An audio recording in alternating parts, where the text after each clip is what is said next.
तुम्ही सर्व पहिले शिवसैनिक म्हटल्यानंतर सुरुवात काय करू बोलायला? वसंतराव, तुम्ही आणि तुमचे सहकारी म्हणून शिवसेनेत म्हणजे आपल्या स्वगृही परतलेल्या सर्व शिवसैनिक बांधवांना आणि भगिनी, जसं संजय राऊत म्हणाले तसं आम्ही सगळेजण बघत होतो की आता लोकसभेच्या निवडणुकीच्या आधी वसंतराव करतायत काय करायचं हा ज्याचा त्याचा वैयक्तिक प्रश्न असतो. आणि एका गोष्टीचं मला नक्कीच मी म्हणेन समाधान आहे की तुम्ही पहिले शिवसैनिक होतात. मधल्या काळामध्ये मी असं अगदी काही लगेच म्हणणार नाही की तुम्ही दिशा चुकला होता, पण शिवसेनेच्या बाहेर सुद्धा पक्षात काय वागणूक मिळते, काय सन्मान मिळतो का याचा अनुभव घेतलात. आणि तो अनुभव घेऊन तुम्ही आता अधिक परिपक्व होऊन स्वगृही परतलेला आहात. त्याच्यामुळे आज तुमचं महत्व आणि तुमचं काम आणि तुमची जबाबदारी फार मोठी आहे. साहजिकच आहे, मी आतमध्ये शिवबंधन तुम्हाला आणि तुमच्या सहकार्याने बांधत असताना काही जण मला म्हणाले की आम्ही सुद्धा पहिले शिवसैनिक होतो.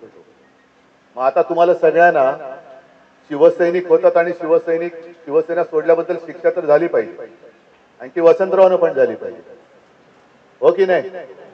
बघा आता हे सगळे म्हणतात हो शिक्षा झाली पाहिजे की नाही, अरे हो की नाही? तुम्हाला पण मिळणार शिक्षा. आणि शिक्षा हीच आहे की पूर्वीपेक्षा कित्येक पटीने मला पुण्यामध्ये शिवसेना वाढवून पाहिजे. ही वाढवण्याची जबाबदारी ही, शिक्षा हा गमतीशीर शब्द आहे, तो तसा या अर्थाने घेऊ नका, पण ही जबाबदारी म्हणून घ्या. कारण जरी पुण्यातनं तुम्ही आला असलात तरी गेल्या कालच्या लोकसभा निवडणुकीने महाराष्ट्राने नाही म्हटलं तरी देशाला एक दिशा दाखवलेली आहे. जी लोकशाही आपली धोक्यात आणली होती, संविधान धोक्यात आणलं होतं, त्या संविधानाचा रक्षक म्हणून शिवरायाचा महाराष्ट्र पुढे सरसावला. आणि आपण जे नेहमी म्हणतो की महाराष्ट्र हा देशाला दिशा दाखवत आलेला आहे, ती दिशा महाराष्ट्राने दाखवली.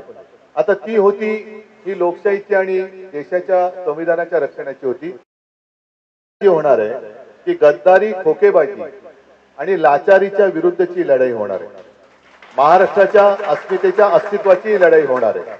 आणि पुणे म्हटल्यानंतर पुणे क्रांतिकारक, विचारवंत हे सगळ्यांचं विद्येचं माहेरघर आहे.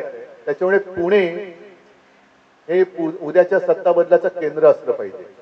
आणि पहिला सत्ता बदलाचा जो काही पाया आहे किंवा खडकवासल्यातनं आणणं म्हटल्यानंतर खडक आहे, तो पुण्यातून सुरुवात झाली पाहिजे. आणि लवकरात लवकर, कारण मी सुद्धा बरेच दिवसात पुण्यात आलेलो नाही, मध्ये लोकसभेच्या निमित्ताने आलो होतो, तुमच्या तिथे आलो होतो वाटतं वारजाला, पण खडकवासलाच होतं, खडकवासला. पण आता येईन तो माझ्या शिवसैनिकांचा मेळावा घ्यायला, शिवसैनिकांचा. आणि त्यावेळेला शहरातली संपूर्ण आपले कार्यकर्ते सगळे शिवसैनिक हे एकत्र बोलवा. सगळ्यांसमोर मला यायचंच आहे, सगळ्यांच्या भेटीला यायचंच आहे. पण तूर्त वसंतराव, तुम्हाला आणि तुमच्या सगळ्या सहकार्यांना शिवसेनेत पुन्हा सामावून घेताना मला नक्कीच आनंद होतोय. आणि तुमच्या माध्यमातून शिवसेना ही आणखी कित्येक पावलं पुण्यामध्ये पुढे जाईल. आणि तो जो एक काळ होता पुण्यात, एका काळी आपले शिवसेनेचे 5 आमदार होते, 5 आमदार होते आपले शिवसेनेचे. तो काळ पुन्हा आणायचा मला, पुन्हा पूर्णपणे शिवसेना आणि भगवामय करायचं आहे. आणि तो भगवा तुम्ही सगळे मिळून तिकडे फडकाल ही खात्री बाळगतो. शुभेच्छा देतो. जय हिंद, जय महाराष्ट्र.